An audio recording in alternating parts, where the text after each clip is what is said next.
This is my house, not yours, stupid old man. The words slam into me harder than any physical blow ever could. They echo through the living room, sharp and cruel, cutting straight through the quiet evening air. For a moment, everything freezes. The hum of the refrigerator. The faint sound of traffic outside. Even my breath seems to pause. I stand there, 74 years old, steady on my feet, but shaken somewhere deeper, staring at the son I raised with my own hands. The anger in his face isn't sudden, it's been building for years, but hearing it spoken out loud changes everything. I don't raise my voice. I don't step back. I simply look at him, really look at him, and realize something painful and undeniable.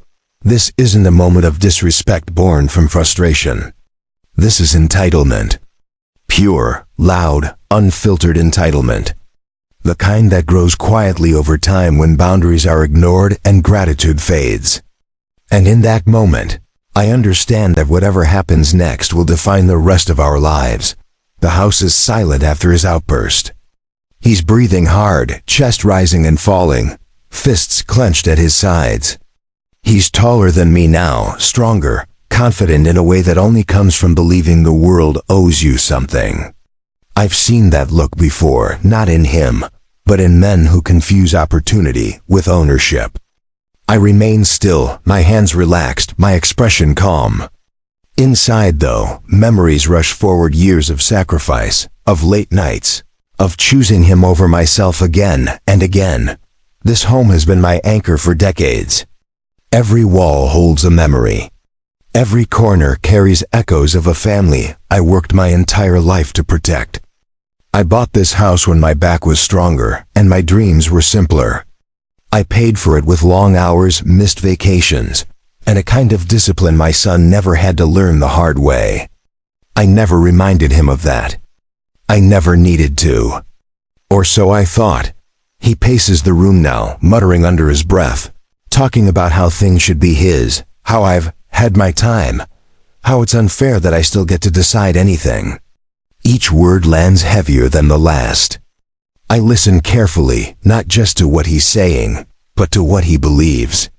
And what he believes is dangerous. He believes comfort equals ownership. He believes presence equals entitlement. He believes age means weakness. I finally speak, my voice low and steady. Not defensive. Not angry. That's enough. He scoffs, rolling his eyes, as if my words no longer carry weight. That hurts more than the insult itself. Authority doesn't disappear overnight. It erodes slowly when respect is taken for granted. He turns back toward me, eyes sharp, jaw tight, and that's when he says it again, louder this time, slower, making sure every word lands. This is my house. Not yours. I nod once. Not in agreement, but in understanding. Understanding that he has crossed a line he doesn't even realize exists. Understanding that tonight isn't about winning an argument. It's about revealing consequences. I don't argue. I don't defend myself. I don't remind him whose name is on the deed, or who paid the taxes, or who carried this family when things were falling apart. Instead, I do something he doesn't expect. I say nothing. That silence confuses him. It unsettles him. He's used to reactions, anger, lectures, disappointment. Silence forces him to sit with his own words. He storms off to his room, slamming the door hard enough to rattle the walls. The house settles again, but it no longer feels the same. Something has shifted permanently. That night I don't sleep much. I sit at the kitchen table, the soft glow of the overhead light illuminating paperwork I haven't touched in years. Documents I prepared quietly, responsibly, long before this moment ever arrived. I didn't plan for this night, but I planned for reality. I always have. I think about where I went wrong. About how love, when mixed with silence, can be mistaken for permission. About how protecting your child doesn't mean protecting them from consequences. And somewhere between the ticking clock and the quiet hum of the house, I come to a decision. By the time the sun rises, the air feels different, clearer, calmer. I move slowly, deliberately, like a man who knows exactly what he's doing. I make coffee. I watch the morning light spill across the floor. I hear my son moving in his room, unaware that his life is about to change in a way he never imagined. He thought the house was his. By the end of the day, he won't even have a place to sleep, and the hardest lesson of his life is about to begin. Morning arrives without ceremony. No thunder. No confrontation. Just light slipping through the curtains like it always does. I sit at the kitchen table with my coffee, hands steady, mind clear. This is not an impulsive decision. It is the result of years of watching entitlement grow where gratitude once lived. Consequences don't need anger to be effective. They only need timing. My son finally emerges from his room, phone already in his hand, moving through the house like he owns the air itself. He doesn't look at me at first. He pours himself coffee, opens the refrigerator, scans the shelves. Comfortable. Too comfortable. He still believes last night was just noise. Words spoken, forgotten. He still believes nothing ever really changes. I watch him quietly, noticing details I used to overlook. The way he doesn't ask. The way he takes. The way he assumes presence equals permission.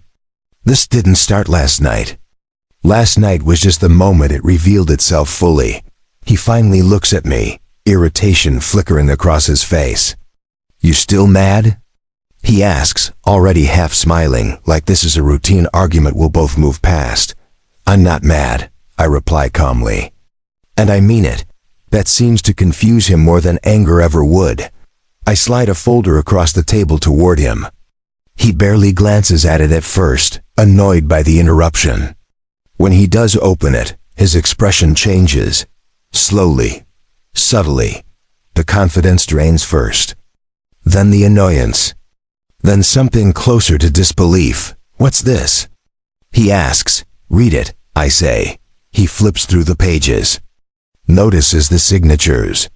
The dates. The official stamps. His jaw tightens.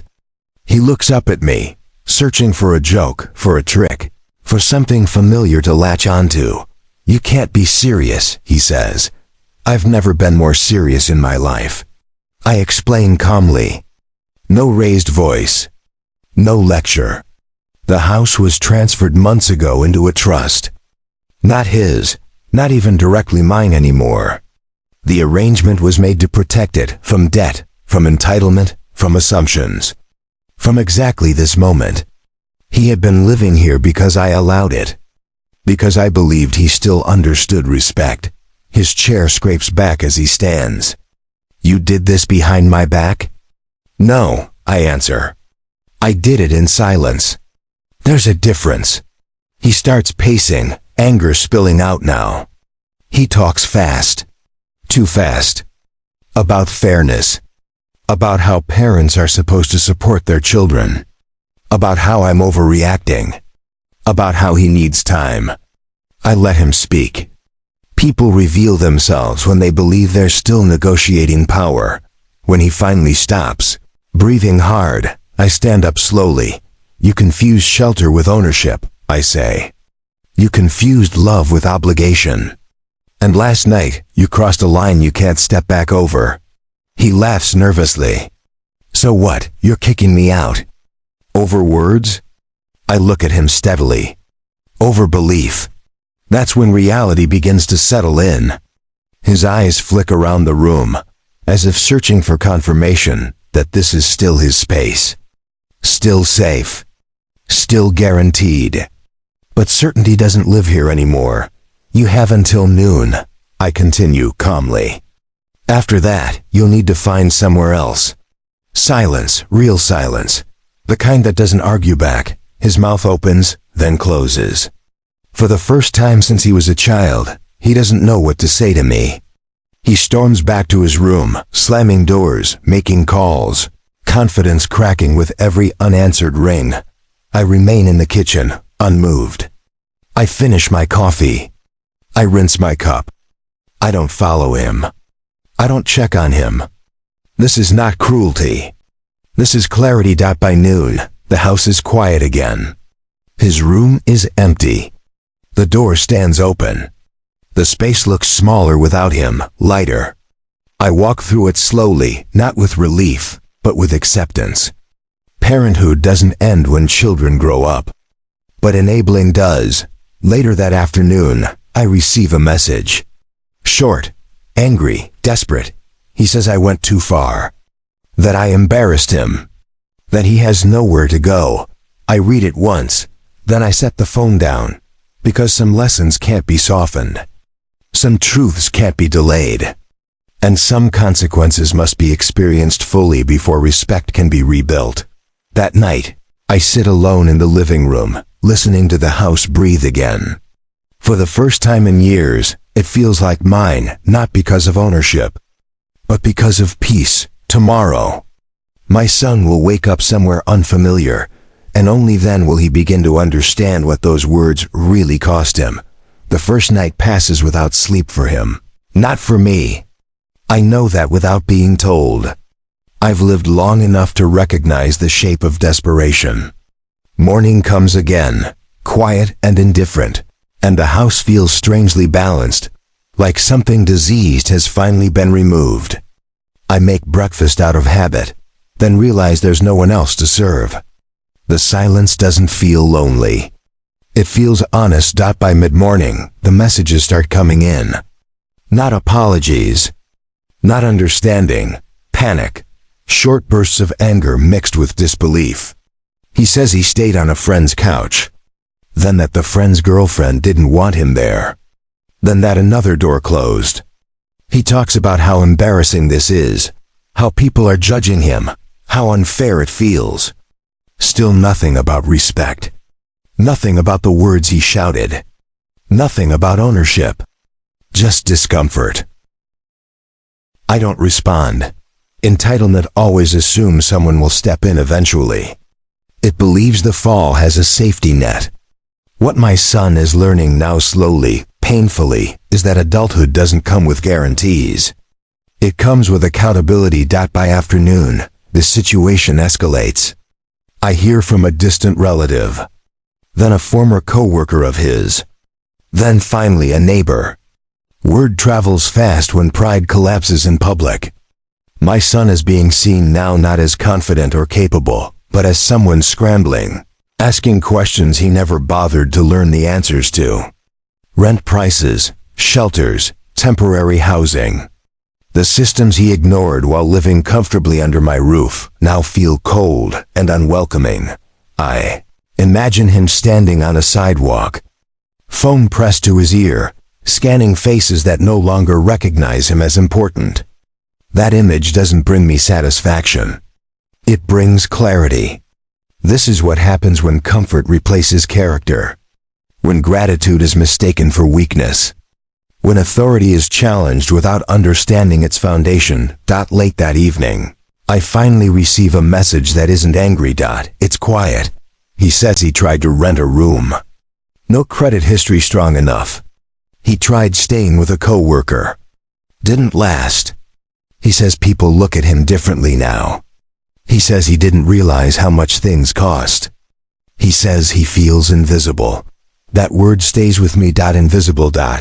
I was invisible to him for years present, providing, steady but unseen. Now he's tasting that same absence, stripped of protection, forced to stand on his own without the illusion of control. I still don't reply. Not because I don't care, but because rescuing him now would erase the lesson before it settles. The next morning, I see him for the first time since he left, not directly. I spot him from across the street while running an errand. He's sitting on a bench, shoulders hunched, staring at his phone like it might save him. His clothes are wrinkled. His posture unfamiliar. The confidence he wore so easily is gone, replaced by something raw and unguarded. For a moment, I consider walking over. Growth doesn't come from interruption. It comes from endurance. As days pass, his messages change. The tone softens. The blame fades. Reality replaces outrage. He starts asking questions instead of making demands. He asks how I managed bills, how I stayed consistent, how I built stability. Questions he never cared to ask when everything was handed to him. I still wait. Then, one evening, a final message arrives. I didn't understand, he writes. I thought being there meant it was mine. I was wrong. I read it twice. That's when I know something has finally broken, not him, but the lie he lived inside. Entitlement doesn't die loudly. It fades quietly when reality stops negotiating. When comfort disappears. When words spoken in arrogance return as consequences. I sit in my living room that night, lights low, listening to the familiar sounds of a house that no longer echoes with disrespect. I think about the man I wanted my son to become. Not rich, not powerful. Just accountable. Just aware. Just grounded enough to understand that nothing is owned simply because it is close. Tomorrow, I may speak to him, but not yet, because before redemption comes recognition. And before forgiveness, Comey's humility, and my son is only just beginning to understand what it truly means to have nothing, and what it costs to earn something back.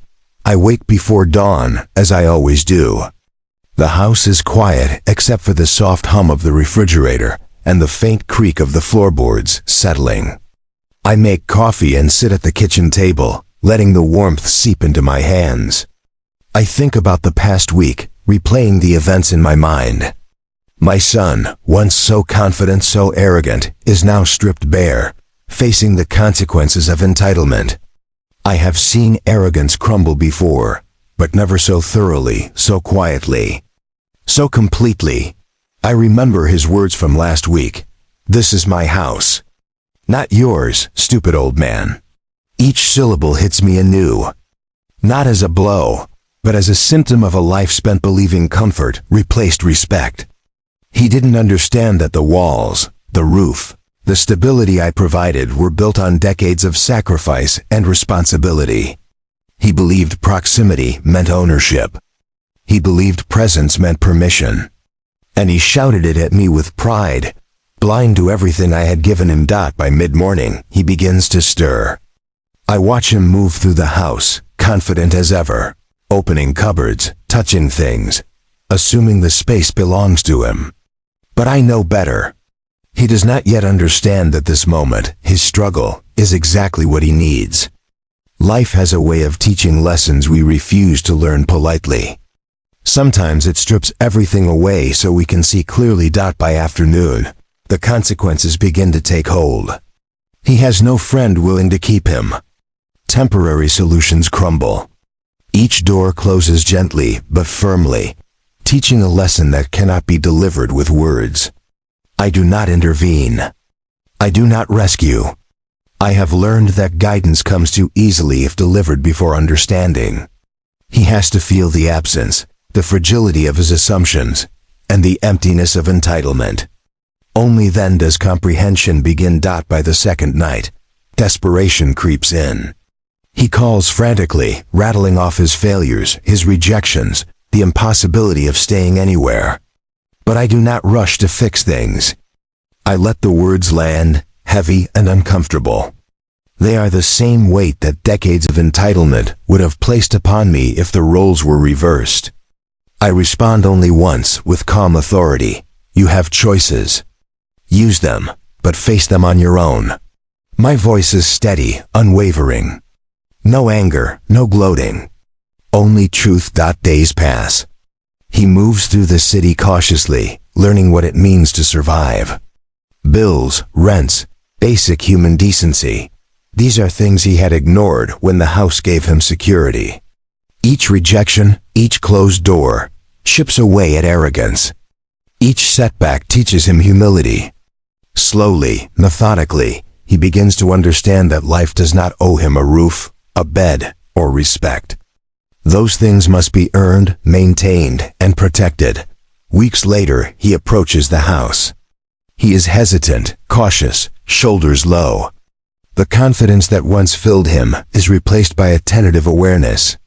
I open the door, and for the first time, he sees me not only as a father but as a man who demanded accountability, who built a life from effort and discipline, and who refuses to reward arrogance. We sit across from each other at the kitchen table, the silence thick with everything left unsaid. I didn't understand, he says finally. I thought being here meant it was mine. I was wrong. His voice is quiet, stripped of performance. He allows himself humility for the first time. I listen, nod once, and respond calmly. It wasn't yours because it was handed to you. It was here because it was earned. Because respect must be maintained. You didn't understand that. He doesn't argue. He doesn't shout. He simply absorbs the weight of his actions.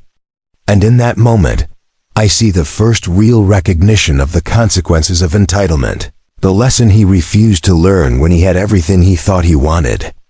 The boy who believed comfort replaced character has been stripped bare. I do not immediately invite him back into the house. That would undo the lesson. Instead, I offer guidance, structure, and boundaries. Slowly, deliberately, he begins to rebuild. Each step forward requires effort. Each choice is measured. Humility replaces arrogance.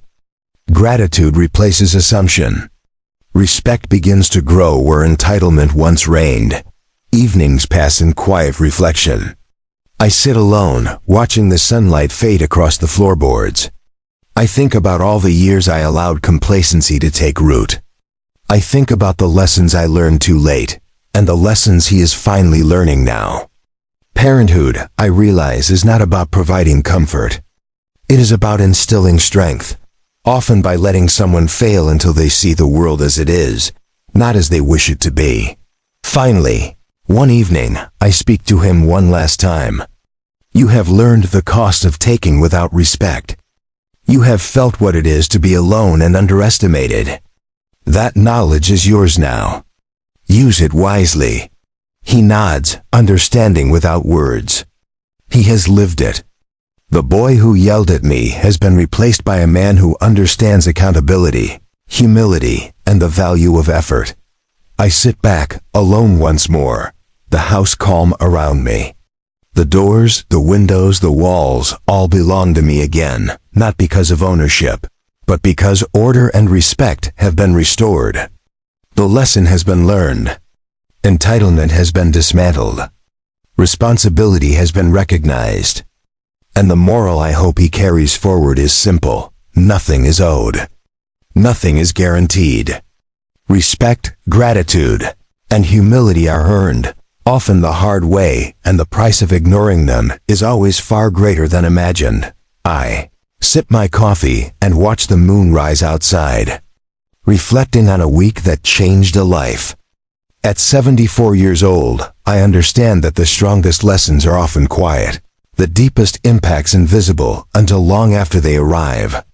The greatest act of love is not giving everything, but allowing someone to face the consequences of their arrogance.